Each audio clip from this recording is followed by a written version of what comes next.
Speaker. Mr. Speaker, over the weekend I went with my dad to what I guess is called an outdoorsman store, outdoors people store, and he was looking for some heavy-duty waterproof matches, among other things, and when he found them and he saw the price, he put them down right away. That sticker shock, he said, I cannot buy those. When I asked him how much they cost, he told me $4.79. That's highway robbery. Born in 1940, my dad isn't really a Depression child, but he grew up with parents, of course, who had lived through the 1930s. And to that generation, living within your means meant something. It still does. Last October, an obituary ran in the paper of an 82-year-old named Peter Fair of Warman. Peter was captured in one of the most enduring photographs of the 1930s, as a baby with his parents and 6 other siblings who were barefoot and almost literally starving. 2 things struck me in that piece that historian Bill Weiser wrote about Peter Fair. One, that through the most desperate times for the family who would eventually farm in the Warman area, they were too proud to seek government relief. And secondly, what Peter's thoughts were in later years when he looked at that photo. Oh, how good we've got it now, he said. How things have changed. Of course, no one is suggesting that we go anywhere near back to those desperate days or the stigma surrounding accepting even basic assistance when times are tough or individual circumstances change for the worse. But those old attitudes of such complete self-reliance and responsibility, not only generally, but in the face of adversity, that's something that we should always walk with a little and recall and hold on to and not mock. And the very positive view of Peter Fair is about how things have changed and how good we have them now. That we should remember too, and keep things always in perspective. Which brings me to this budget, Mr. Speaker, presented by the Minister of Finance last week. Despite challenges, of course, things have changed in this province over the last 10 years, and we do have it good. We're a have province, people are moving back and moving in, our standard of living is high, as is our life expectancy, income taxes are low relative to the rest of the country. There's been record investment by this government in tangibles for the good of all people across the province. Hospitals, schools, including 2 in the beautiful constituency of Stonebridge, Dakota, and highways, including the twinning of Highway 16 between Saskatoon and Clavette. All the while paying down operating debt by over $1 billion, or 15%, and achieving $1.1 billion in interest savings. Perspective. And for all the talk about how this measure or that measure in the budget might slightly affect salary or this or that benefit, let's not only not forget the past, but as the Premier told Summa delegates in Saskatoon in February, remember that right now, real austerity is his neighbour who hasn't worked in 18 months. That's real austerity. The question now, with some of the challenges that we face, foremost among them, of course, over $1 billion drop in resource revenue, is how best to strike a balance. Take advanced education. Alberta is funding this sector this budget year to the tune of $6 billion. But of course, it's on borrowed money, all part of an overall budget deficit in Alberta this year of $10.3 billion and $71 billion in debt by 2020. That's their plan. We have another plan, to get our deficit under control and to balance our books within 3 years. We recognize that chronic deficits, of course, are just deferred taxation, with children and grandchildren having to bear it down the road. As any addicted credit card borrower or spender will know, it's let the good times roll until the bills roll in and the creditors come calling. That's what we want to avoid. Of course, there's the additional irony that our neighbour to the west, keen advocate, of course, for the federal carbon tax, is hedging all this debt on a return of resource revenue. That's when, as Alberta's finance minister put it, happy days will be here again. Sounds like a Made in Vegas line to me. In Manitoba, meanwhile, the approach to post-secondary is unique in another way. They appear to be legislating that universities can, and presumably should, raise tuition by 5% plus cost of living. Interestingly, the U of M president, David Barnard, recently said that due to tuition freezes put in place by the previous NDP government, the U of M is, quote, $2,000 a year per student behind the U of S in average undergraduate tuition fees.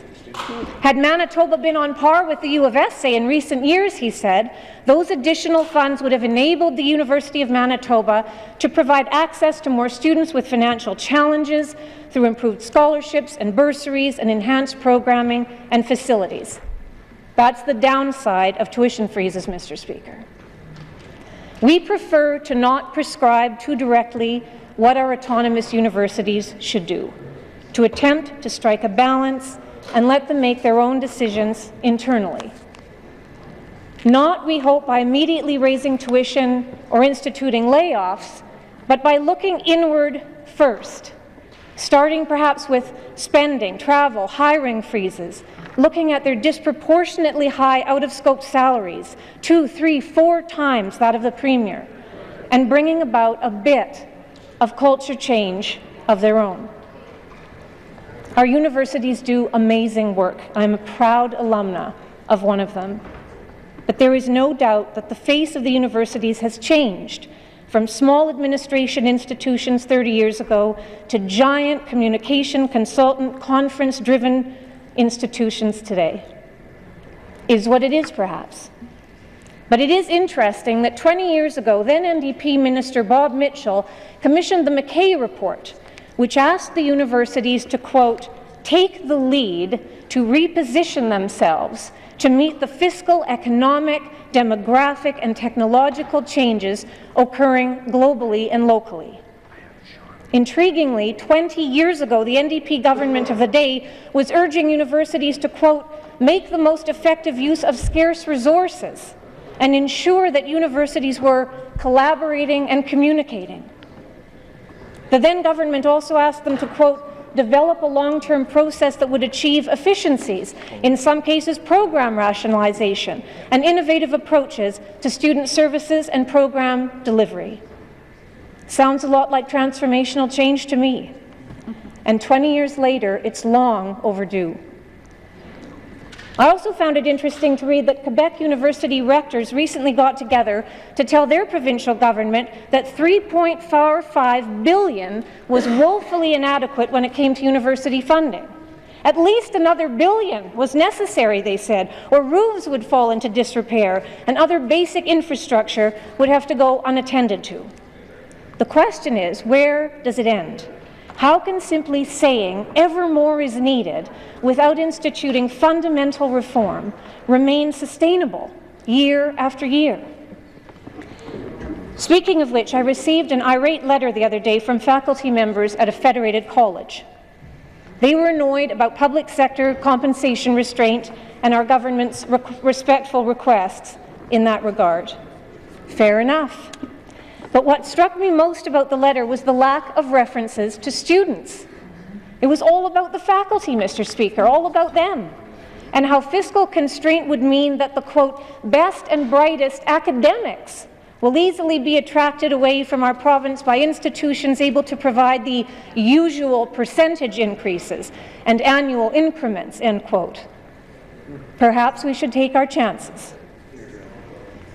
When it came to advanced education and our government, there were some difficult choices in this budget, that is for sure. But it is important to remember the broader context. In advanced education, we've invested $8.3 billion in post-secondary education over the last decade, over $4 billion to our 2 universities. Important to us has been retaining a focus on students and putting them first. We're investing $137 million this year in loans, scholarships, bursaries, and grants, Mr. Speaker. That includes the Universal Saskatchewan Advantage Scholarship, $500 a year for 4 years, and the Graduate Retention Program, a program we are proud of. The envy of our neighbours, the most aggressive student attraction and retention program in Canada.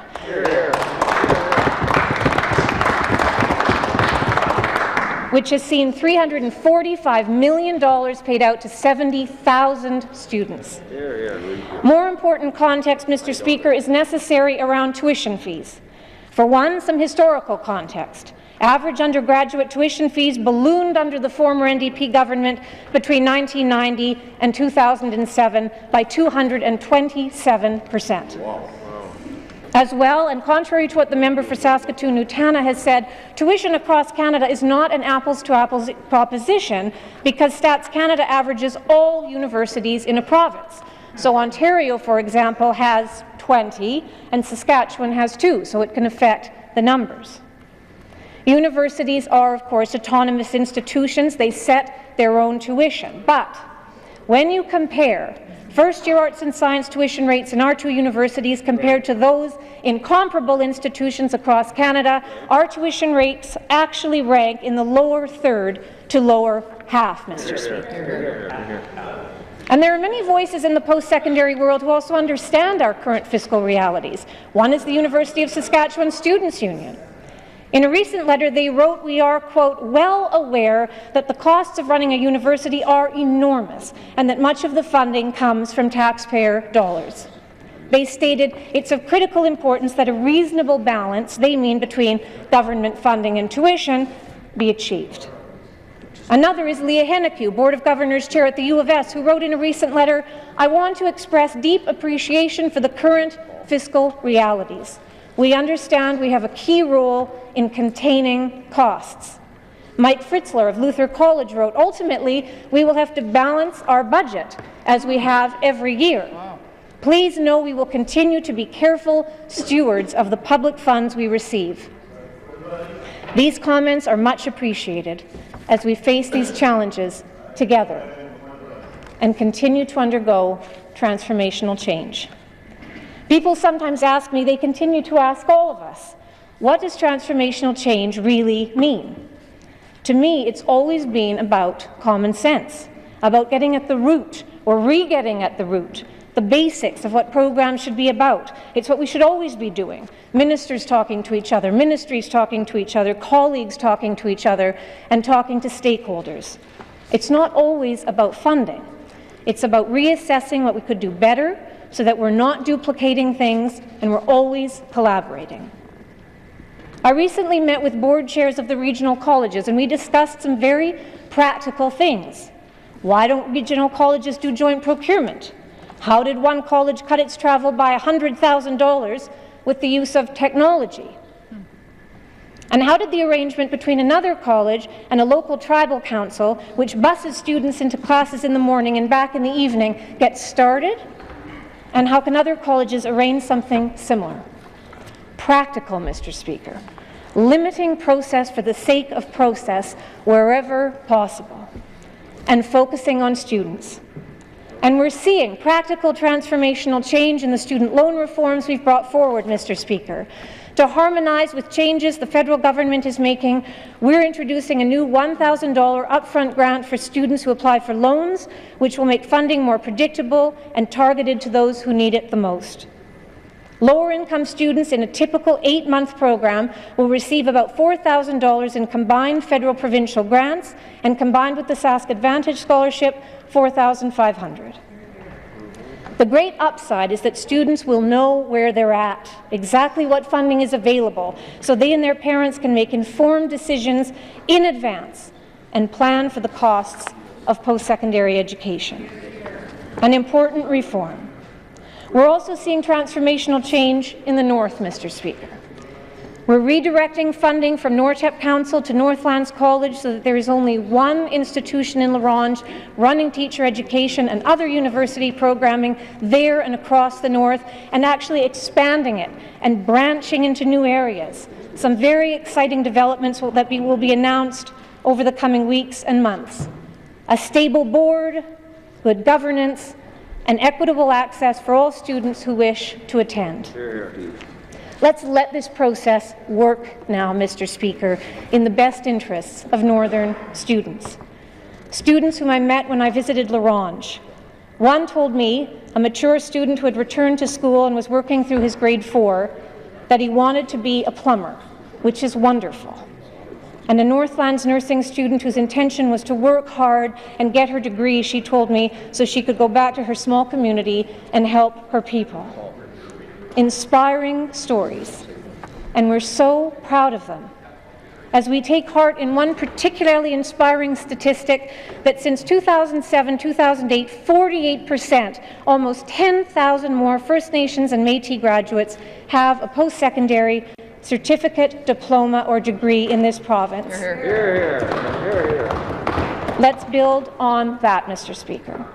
And let's build on the reforming changes in this budget, which, when all is said and done, still leave us with the lowest PST rate of any province, with the provincial sales tax, the lowest corporate tax rate, the lowest taxes on manufacturing and processing, nation-leading research and development incentives, and no carbon tax of any kind. People I talk to say they don't like everything in the budget, but they think it's fair, strong, and principled. And okay, he might be biased, but one friend told me he gets down on his knees every day and thanks this government for not raising his income taxes, which federally have gone up 4%. Hear, hear. Deficit and debt still counting. We can never forget what we have, Mr. Speaker, what we've built on, and what's still ahead. I came across this lovely quote by settler George M. Grant from 1879 in one of the dusty parliamentary publications that come across our desks. Quote, "We looked out and beheld a sea of green, sprinkled with yellow, red, lilac, and white, extending all round to the horizon. None of us had ever seen a prairie before, and behold, the half had not been told us. As you cannot know what the ocean is without seeing it, neither can your imagination picture the prairie. The vast, fertile, beautiful expanse suggests inexhaustible natural wealth. Our uppermost thought must be expressed in the words, 'Thank God, the Great Northwest is a reality.'" Let's also not forget the words of our Premier last April 4, Mr. Speaker. The best days for this province are still ahead. Hear, hear. And that is why, and for the soundness and stability and forward thinking contained in it, I will be supporting the budget put forward by the Minister of Finance and not supporting the amendment. Thank you, Mr. Speaker.